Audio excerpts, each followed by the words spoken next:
you have found the Valley's most in-depth weather forecast video, the Wednesday evening edition of Weather for Weather Geeks. Hey everyone, it's Eric Wilhelm here, and today was kind of a transitional day. It started a little bit gloomy, ended pretty nice. Nice is not a word we're going to use very often in the coming days when it comes to the weather. We'll start out this evening with our time-lapse video from Trumbull County. This is Niles across from Eastwood Mall. We had a lot of clouds first thing this morning, even a few sprinkles in parts of southern Columbiana County as the day got underway, but then the sky brightened by midday. Beautiful afternoon, a few fair weather cumulus clouds bubbling up, as we typically see, or often see, in the spring and summer season when we have just some fair weather cumulus around and those clouds can't get any taller in the sky thanks to the wrong conditions aloft. In other words, the air aloft, a little bit too warm, but a cooler air mass both down here at the surface and up above our heads will push in and give us taller clouds and showers over the next couple of days.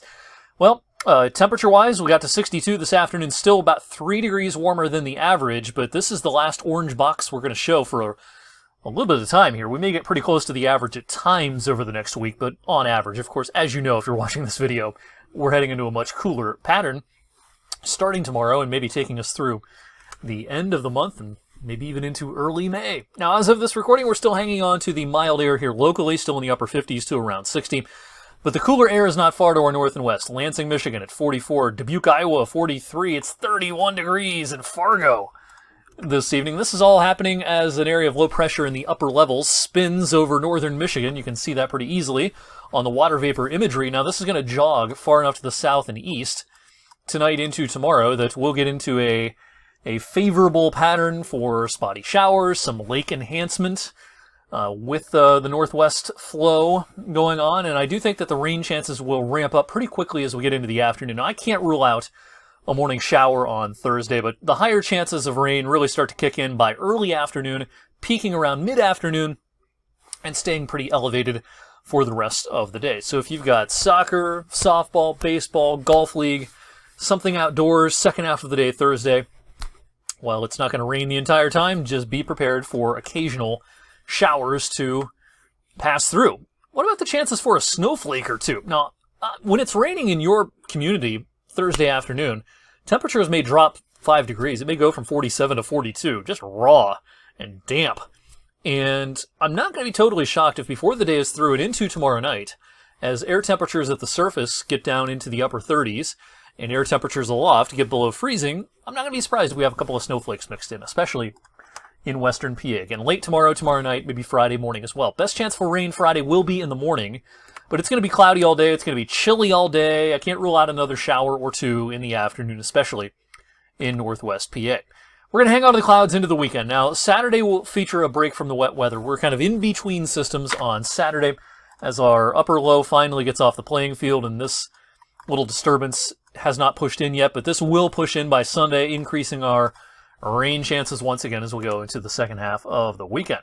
Now, this pattern will give much of the nation a break from severe weather, and severe weather, of course, pretty common at this time of the year, but while things can get a little feisty at times storm-wise for the rest of the day today in southeastern Texas, southern Louisiana, it's a low-end risk along the Gulf Coast tomorrow, and then Friday, really very little in the way of a severe weather risk. Kind of rare in the heart of April to see 3 straight days with not much more than a low-end risk for severe weather. Tornado risk zone, kind of the hot zone in April, typically stretches from about Oklahoma City and Dallas out towards Birmingham, Alabama.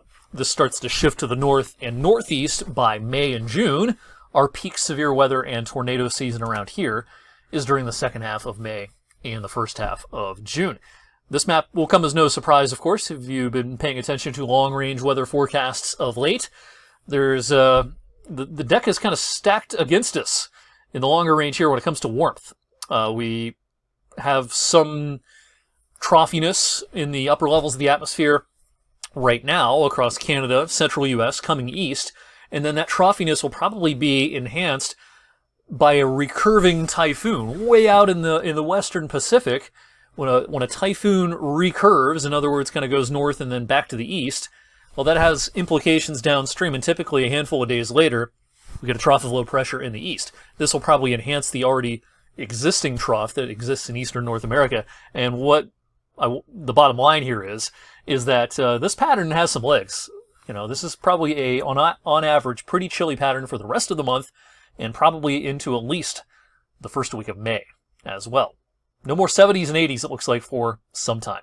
All right, that'll do it for me tonight. I'll see you back here on Thursday. Thank you for watching the Wednesday evening edition of Weather for Weather Geeks.